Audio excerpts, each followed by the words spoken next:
I'm an environmentalist. A lot of people don't understand that. I have done more environmental impact statements probably than anybody that's, I guess I can say definitely, because I've done many, many, many of them, more than anybody that's ever been president or vice president or anything even close to president.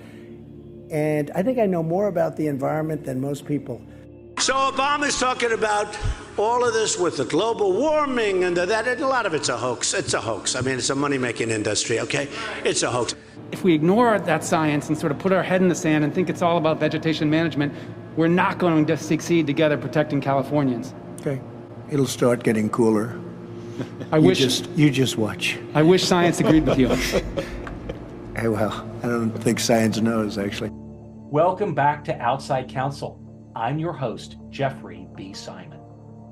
Wrapping up our series, this final episode concludes my conversation with New York Times best-selling author and climate change expert, Jeff Goodell. Climate change poses a threat to human existence that is real and imminent. Jeff explains why that is true and what must be done to prevent devastating harm. The enemy's not over there, it is us.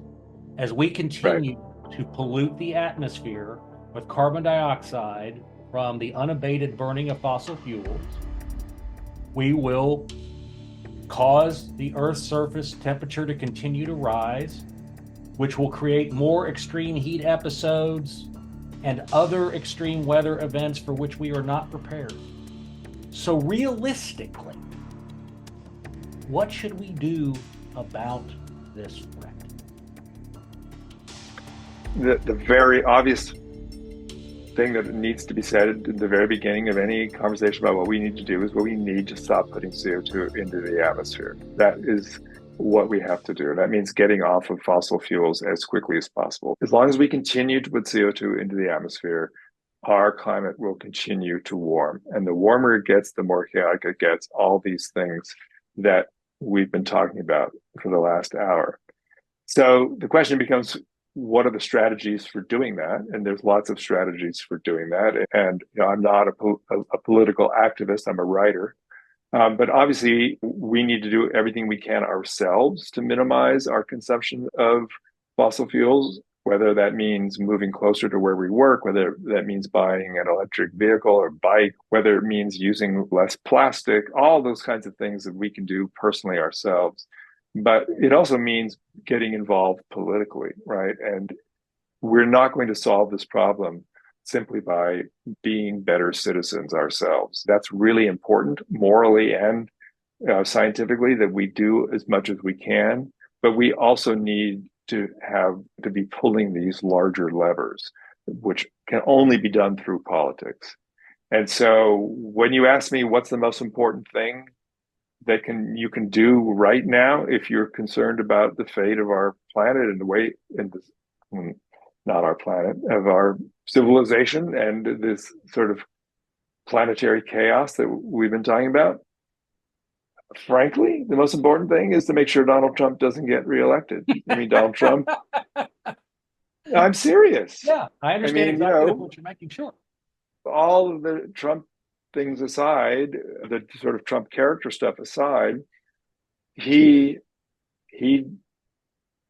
is very clear in his Project 2025 plan that one of his top priorities is going to be drill, baby, drill. And he goes on rampages about wind turbines all the time. He goes on rampages about electric car. He will take us back decades in this movement away from fossil fuels that we need to do. And it sounds blunt and it sounds crass, but that's really the most important thing that we can do right now, is to make sure that Trump, whatever you think of his other kinds of politics, if you care about the stuff we've been talking about, he is a very dangerous man in that way. He can't stop this revolution that's happening with energy. Electric cars are going to happen, solar energy, wind energy, all these things. This ment away from fossil fuels is going to happen. You live in Texas, I live in Texas. I go out to dinner with people who work in the oil industry. Went out for dinner not so long ago with a former board member of ExxonMobil, to be blunt. And he was very clear to me. He understands that the age of fossil fuels is coming to an end. Everyone knows it. It's just a question of how fast it happens and who exactly gets out and when they get out. And Trump will delay that, right? Not to mention the whole other aspect of this story, the adaptation side is like, how do we build cities, do things, create spaces that help the most vulnerable people? How do we bring some kind of justice to this so that it's not just the rich are doing fine and then the poor are the ones who are vulnerable? How do we help our cities, vulnerable people, adapt and deal with these changes, which is a whole other conversation than the getting off of CO2 thing. Even if we transitioned away from fossil fuels quickly, relatively speaking, but still managing to maintain necessary energy sources, we have the problem that the carbon dioxide that we have already put into the atmosphere is going to remain for hundreds of years. We are still going to have a greenhouse gas effect from what we have already polluted, and that will still cause extreme weather events like extreme heat. So we would still need to become more heat resilient in our communities. How can we do that? That's exactly true. Even if we went to net zero emissions tomorrow, which of course we're not going to do, and I'm not suggesting that we should do that tomorrow, but the temperatures will keep rising until we stop putting CO2 in the atmosphere, but it won't cool off. It will just stop warming up. So that means that wherever we're at, however 1.5, 2 degrees, 3 degrees, whatever it is of warming that we get to when we finally get off of fossil fuels, that's the world we're going to be living in for a very long time. And that's a much hotter, more chaotic place for all the things that we talked about. The question of how we adapt to that then is the central question, I think, of our time. And one of the weird dynamics about this that is a big part of the whole climate story that I think a lot of people don't quite grasp is I talked about how last week on the grid here in Texas, 70% of the power is coming from renewable sources. And that's because people can make a lot of money by displacing fossil fuels, by cheaper solar panels, cheaper wind turbines, things like that. There's a lot of profit motive in that, which is great. And that's what's driving all this. But there's not a lot of profit motive in cooler bus stops. There's not a lot of profit to be made in building resilience hubs for unhoused people in heat waves. There's not a lot of profit motive in retrofitting low-income housing so that it has better cooling, ventilation, and insulation. Those are things that the tech bros here in Austin are not really interested in doing because there's no money to be made in that. So that means who's going to do it? It means government's going to do it. The government has to be a big part of thinking about adaptation, whether it's, planting more trees downtown, creating more green spaces, more bike lanes so people have access to things like that, retrofitting low-income housing, changing building codes so that heat vulnerable housing is not as easily built, better messaging around heat events and climatic events so that people are less vulnerable, more knowledgeable, and better prepared for these kinds of things. There's really no way of thinking about how this is going to happen without thinking about the role of government. The philanthropy can help, and it certainly is helping in some places and in some ways. But, Elon Musk is not going to come into Austin and Dallas and reimagine downtown. That's not the role of philanthropy, right? It's certainly not the role of philanthropy today. So it comes down to government. And then what kind of government do we have? And that's why being politically active, being engaged in this politically is really going to be central to this question of how we're going to live through this 20th century chaos that we're creating.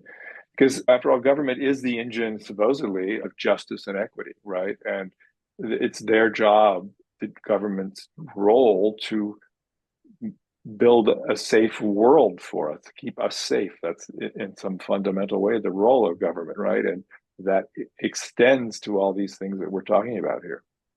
You make an excellent point. A lot of work needs to be done to create infrastructure for heat resilience that doesn't exist in many places. reimagining Seattle to be heat resistant for its vulnerable population like Phoenix will take a lot of resources. But when you say government should pay for it, of course, that implies taxpayers should pay for it. And I guess the question I'm asking is, should big oil pay for it too, or exclusively? Because big oil may say, if you want me to pay for it, I'm going to charge you $10 a gallon for gas. How do we resolve all of those competing interests?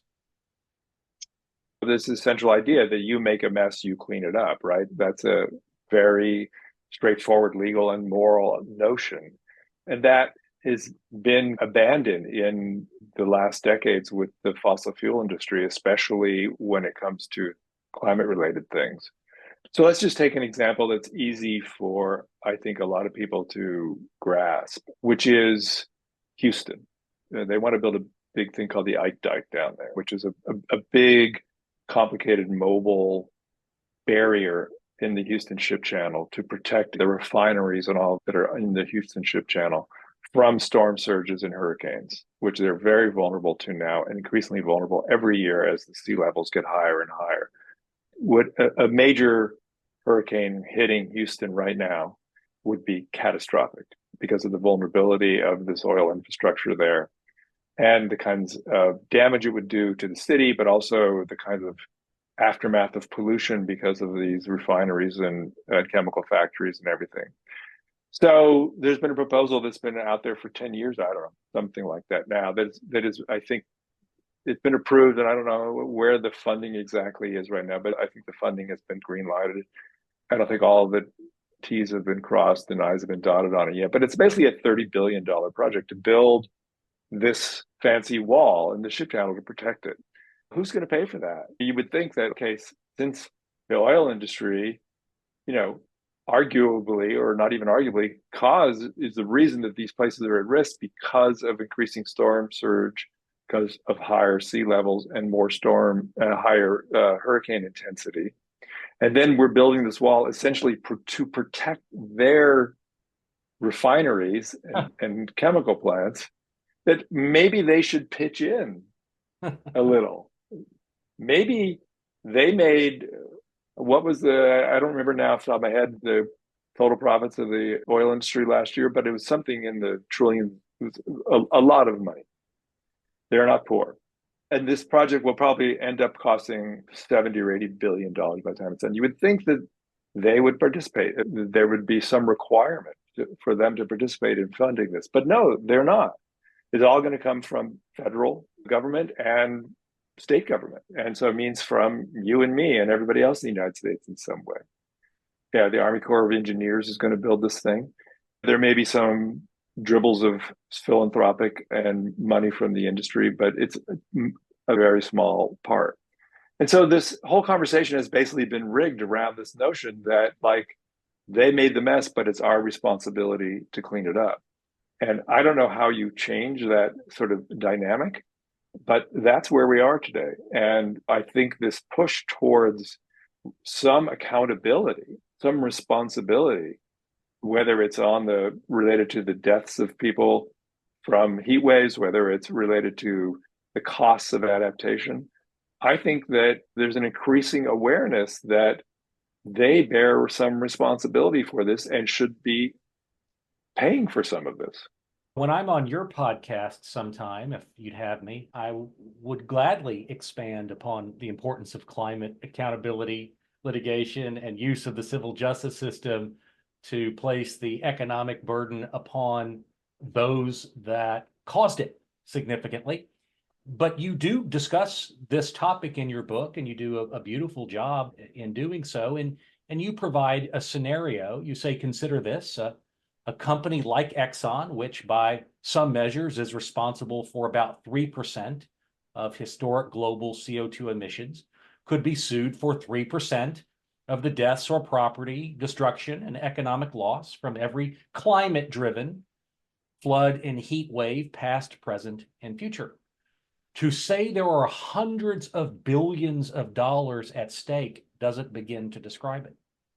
So just asking you, not as a lawyer, but as someone who is an expert in what's happening and not just in terms of climate change, but policy and politics around it.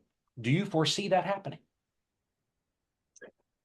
To be blunt, yes. I'll qualify that by saying I don't know what the mechanism will be, and I don't know the fullness of the kind of accounting that will happen. But I see, after having written about this for 20 years, or longer, I see a number of things converging. I wrote about the attribution science in my book, which is a really interesting branch of climate science, which is beginning to be able to, up until recently, the way climate scientists explained any particular event and its relationship to climate change, they used the metaphor of loaded dice. That we can't say that this heat wave in Oregon or this hurricane that hit New Orleans was caused by climate change, but we can say that it made it more likely. And that's the sort of way scientists have been talking about this for several decades. But because of advances in climate modeling and being able to take the data points of a heat wave like in Portland or an extreme rainfall event in Pakistan or wherever you want, they can, to put it simply, put the data into models and then take the CO2 out of the atmosphere in the models and see if it can happen. And so they're basically able to say, look, this heat wave was caused by the higher levels of CO2 in the atmosphere. It would not have happened without that. And that was the case with the Portland heat wave. And they also point to some events and they say, no, this is a part of the natural cycles and CO2 levels didn't really have an effect on this. But the evolution of climate science is getting better and better at being able to attribute an event directly to these rising levels of CO2, meaning back to the burning of fossil fuels, right? And that's only going to get better and more solid. We can now prove in litigation this event was caused by carbon pollution from the burning of fossil fuels. The proverbial, we can prove who shot John. Exactly, which is huge. There's a lot of complications in that. There's a lot of, is it the responsibility of the people who drilled for the oils, the responsibility of the people who refined the oils, the responsibility of the people who burned the gasoline in their cars or something like that? Where exactly along the chain of consumption does responsibility lie and all of that? There's a lot there. But yes, this essential attribution thing. But that's only one part of it. The other part of it is there's a big change in the climate politics right now. You see it everywhere. You see it especially in the global climate negotiations, where the global South is suffering the ravages of climate change with crop collapse, with droughts, floods, places like Bangladesh, West Africa, all these places. They have essentially burned no fossil fuels. They've put no CO2 into the atmosphere themselves, and they're suffering the huge consequences of all this. And they are in these negotiations saying, look, to us, to the US and to the developed North, you guys caused this problem. We're suffering. You got to help us. There's a moral obligation here. And they've set up this thing called the Green Climate Fund. And there's a lot of going back and forth about how much the global North should be paying into that. And there's all kinds of complications. But this moral thing that you guys made the mess and we're suffering and you owe us is an established idea that is driving all of climate politics right now. We know that. We suffered. We're going to continue to suffer. So you guys, you big oil companies, you just made whatever X billion dollars of profit this year. You're getting very rich selling a product and have known for decades would have these consequences. Maybe you have some responsibility legally, morally, and every other way to help with this or to bear some of that responsibility in however way you want to define it. My sense is that this will have big legal and political implications because it's becoming clearer and clearer that this essential dynamic of trashing the atmosphere for profit and then running away and hiding and saying, it's your problem, you have to deal with it, and we're going to go live in our kind of gilded palaces, that's not going to work very well. And I think that is becoming clearer and clearer to everyone in this conversation. The core allegation in the case we filed on behalf of Multnomah County, which is Greater Portland, in relation to the heat dome is, and you all misled the public about what the environmental impact of your fossil fuel products and activities would be. And therefore, we did not have a public consensus about the need to prepare for such events. And we'll see how that plays out. But I am fascinated to hear you say that you think the politics are ready for that kind of accountability in various formats, perhaps even including the civil justice system. Yes, and I'm saying this not as some enemy of the fossil fuel industry per se, or I'm just saying this as someone who has watched the politics of this movement change over the years. And it's not just me. In November, the Conference of the Parties, the big meeting of the nations about what we're going to do about climate change, and where various nations of the world make their pledges to emissions reductions and things. Al Gore talked about what the fossil fuel companies are doing as the equivalent of war crimes. John Kerry, former Secretary of State and until recently President Biden's climate envoy, has in previous conversations said similar things to me. I think that the essential dynamics of this are becoming very clear, and how the legal system remedies that or deals with that is beyond my pay grade. But I do think that there is very broadly, across all aspects, politically, culturally, socially, economically even, a real interest in what does accountability look like for this? Who is going to pay? How are we going to do this? Who's accountable? Is someone at blame for this? And if so, who is it? And what do they owe us? Well, let's talk about Vice President Al Gore for a moment, former Vice President. In terms of politics, policy, and educating a broader public, he is one of the most important figures in emphasizing the threat posed by human-made climate change. And he reviewed your book, and he wrote that it was entertaining and thoroughly researched. Jeff Goodell brings the subject of climate-driven extreme heat to life in his comprehensive look at heat's substantial impact on humanity's past, present, and future.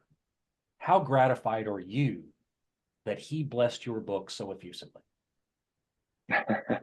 Of course, it's gratifying. He's the elder statesman of the climate movement and of our awareness of what's happening on our planet. It's not like I have never found fault with some of his policies and wish that he had done things differently. And I think that he's made mistakes or didn't push as hard as he could have when he had some opportunities and things like that. I often talk about my job as being a translator from science to human, that I play this role as a writer of trying to take science and what we know about what's happening to our world and put it into terms, stories, characters, life that regular humans, the people that you run into at the In-N-Out Burger or something like that, can understand.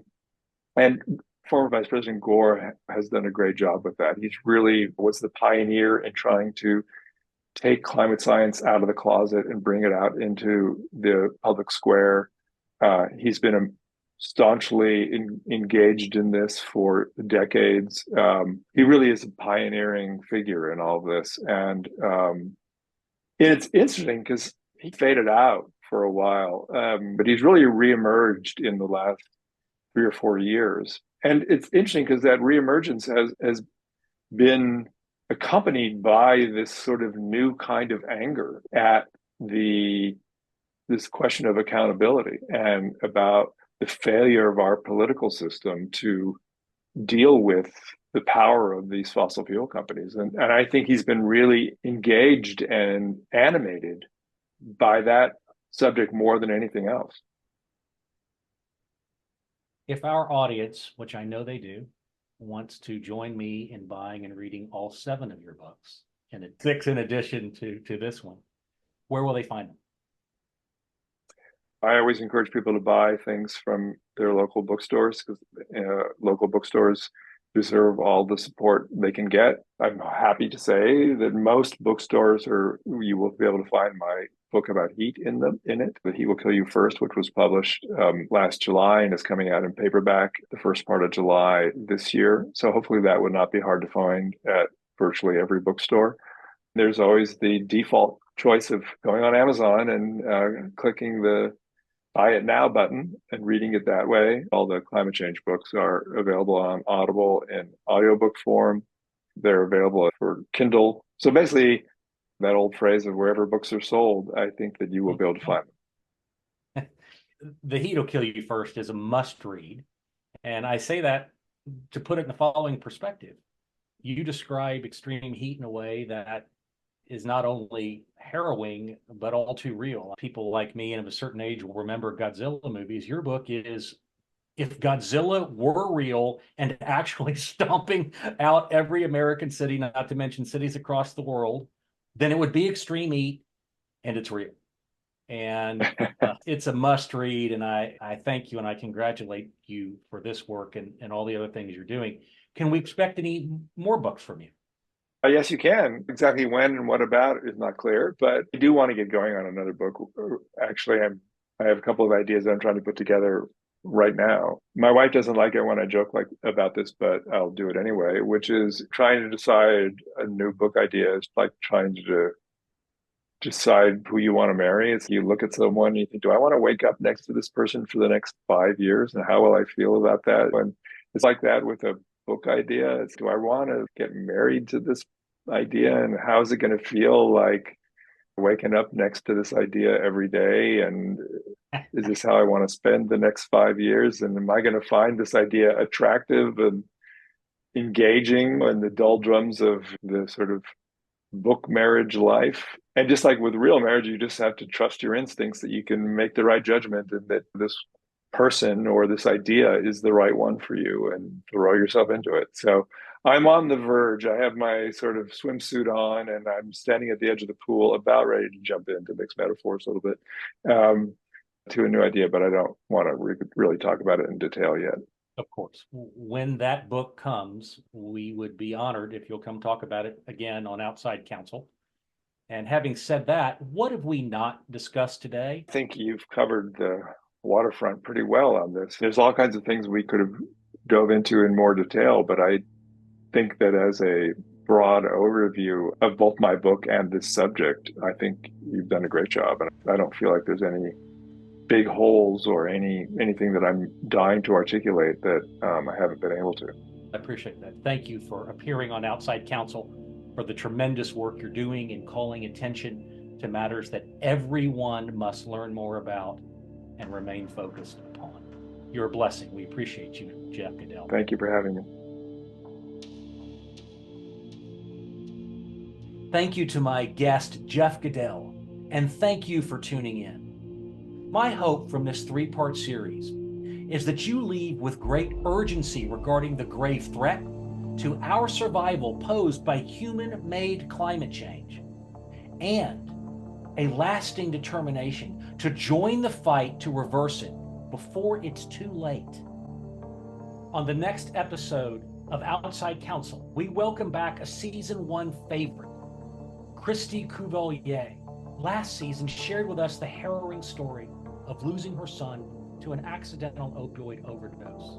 On this episode, she rejoins us with an inspiring update on the real-world impact of her work to help people suffering from opioid addiction get into treatment and reach a lasting recovery. This podcast is produced by Shannon McDees of Revel and Convey and Larry Shavana. The opinions expressed on Outside Counsel are neither legal nor medical advice.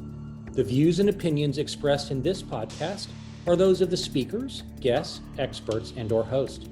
They do not expressly nor necessarily reflect the opinion of any institution with which I am or ever have been a member and should never be attributed as such. Thank you for tuning in to another episode of Outside Counsel. I'm Jeffrey B. Simon.